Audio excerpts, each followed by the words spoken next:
We've had reactions from within Sri Lanka and outside the country as well. To begin with, the Sri Lankan Muslim community has condemned. The Sri Lankan Muslim Congress, which is one of the largest Muslim bodies inside the country, have condemned these attacks. And of course, the world leaders have expressed their shock and sympathy on the social media following those deadly attacks.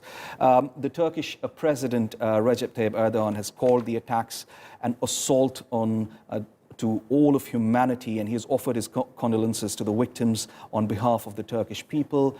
The President of EU Commission, Jean-Claude Juncker, has expressed his sadness over the bombings and said that the EU stands ready to support. Britain's Prime Minister Theresa May has said that the UK was appalled by the incident and has urged the international community to stand in solidarity against such terror acts. Indian Prime Minister Narendra Modi has also strongly condemned the horrific blasts and said that there is no place for such barbarism in the region. And the Prime Minister of Pakistan, Imran Khan, has said that his country stands in complete solidarity with their Sri Lankan brethren at this hour of difficulty that the country is facing.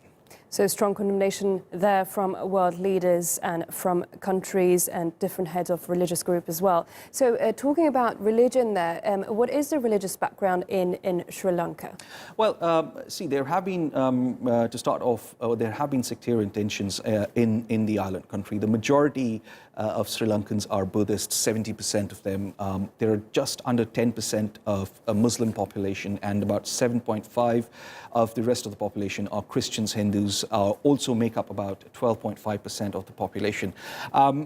It's a very, there is a vivid sectarian groups there in the country, but they've lived more or less always in harmony, except for one of the largest attacks that happened in March 2018, which we covered here as well. Sri Lanka had to declare a state of emergency when Buddhist mobs and other sects basically fought each other.